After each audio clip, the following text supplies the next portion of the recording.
Nandito na ang pinakamalaki at pinakabagong barko ng Montenegro Lines na si MV Santa Faustina. Titingnan natin ang pasilidad at mga akomodasyon sa loob nito. Samahan niyo kami sa aming paglalakbay dito sa loob ni MV Santa Faustina. Sa pagpasok ng Santa Faustina ay bubungad sa inyo ang malaki at spacious na car deck ng barko. Meron itong kakayahan magkarga ng hanggang 26 trucks and buses sa loob.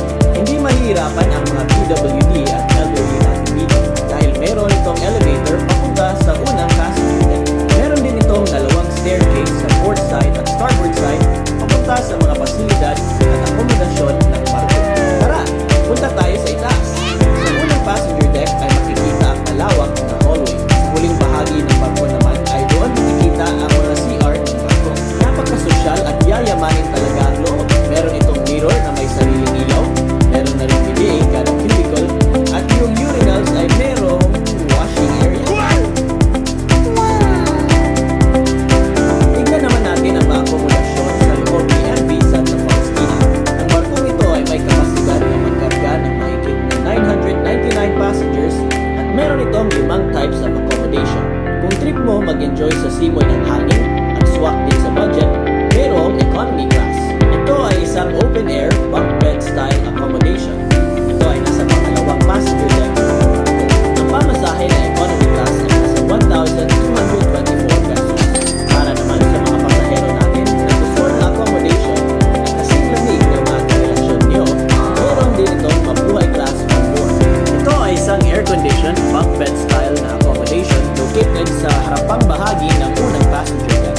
Meron itong solid na divider at cortina para sa dagdag na privacy. Ang pamasahe ng mabuhay class ay nasa 1,591 pesos. Meron din itong Instagram-worthy na lounge na makikita sa magkabilang gilid ng mabuhay class. Meron din silang air-conditioned reclining seat accommodation sa loob, kung saan makikita ang napakaganda na view sa harapang bahagi ng barko. Ang pamasahe sa reclining seat class ay nasa 1,591 pesos. Wala nang mas kakabog sa mga suites and cabins sa loob ng MV Santa Faustina dahil sa pagpasok mo sa loob ay meron itong planetarium-inspired na lounge kung saan maganda ang design at pang out of this world ang feels. Lahat ng cabins ng MV Santa Faustina ay nakapangalan sa mga iba't ibang planeta sa ating solar system. Cabin rooms ay good for 4 packs na located sa forward section ng barko. Meron itong private CR at table with electrical sockets sa loob at perfect para sa mga barkada at pamilya. Ang pamasahe sa bawat cabin rooms ay nasa 11,750 pesos per room.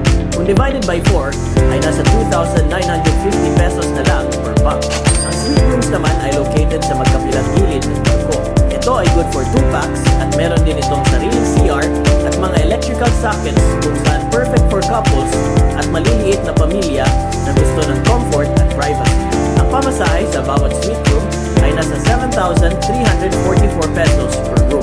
Isa rin sa mga pinagmamalaki on board ay ang pinakamalaking 7-Eleven convenience store sa dagat. MV Santa Faustina ay merong malawak na 7-Eleven at may malawak rin na seating area dedicated para sa mga pasahero.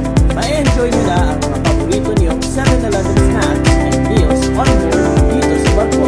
Ang MV Santa Faustina ay mayroong kumpleto at modernong navigational bridge kung saan ang lahat ng equipment sa loob ay state-of-the-art at napakabago para siguradong safe ang biyahe niyo. At ito rin ay powered ng 2 units ng Weichai